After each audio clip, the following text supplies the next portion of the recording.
ازرا کله د خپل غانه چې تا ریکارډ کړی وي مارکیټ تم راغلی وي او بیا هغه ته اوري یا ګوري نو غلطیانې پکې روباس چې دا ګوره زما په دې اواز وګورې دا ما څه کړي دي ولې نه هغه ټایم د غصه په چا درځي غصه په خپل ځان راسي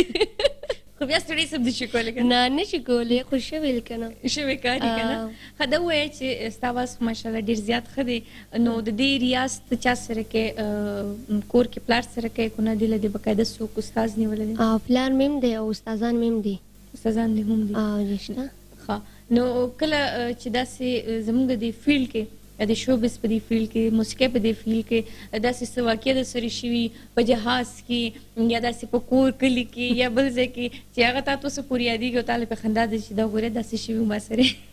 نه دا خو لا فلحال نه دي شوي نه دي شوي اکثر زموږ د فیلډ کې اکثر زنانه سره یا مطلب ټول کسانو سره داسې ناسې واقعي وشي اوکې خو ما سره نه دي شوي شکر دې سره لا نه شوي او کوش ماته به خامخا وایي ولې نه د اوس پورې څومره ملکونو ته لاړې او د کوم ملک مسافران دي ډېر زیات خوښ دي د کوم ملک کسان ډېر قدرمند دي بس ټول ملک ښه دی خو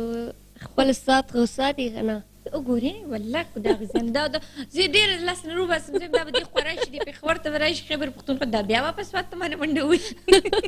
مطلب دا اوس د دوبۍ نه ټوپ وي ازرا د دوبۍ ته مخکې هم راغلې او چې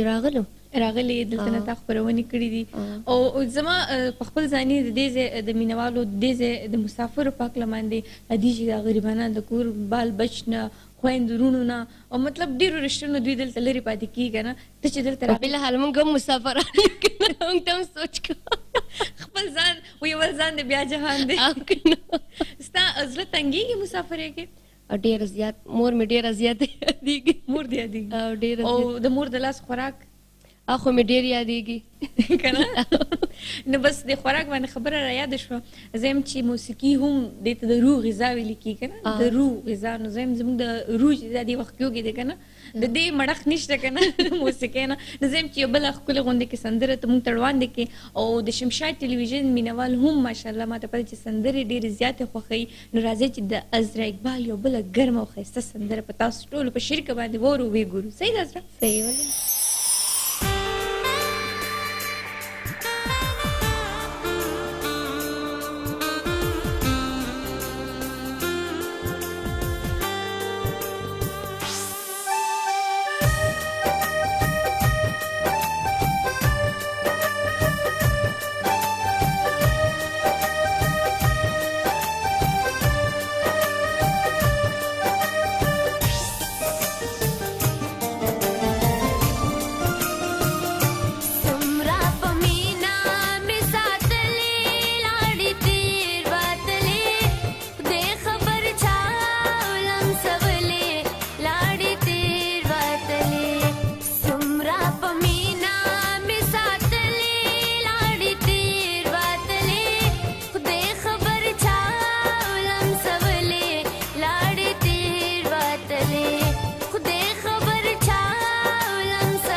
غزل او هیله کوم چې تاسو بزرګونو ته هم پریوتی وي خو زه د ازرانه دا پوښتنه هم کوم چې د دې میوزیک تړین چا کړی وو د دې غزل او د دې لیکوال څوک وو شاعر میوزیک تړونکی والا شاکر صاحب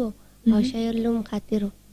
خاطر افریدي دا بالکل زمونږ ډیر ستر شاعر دی او زه خو به دا وایم چې په ښه شاعرانو کې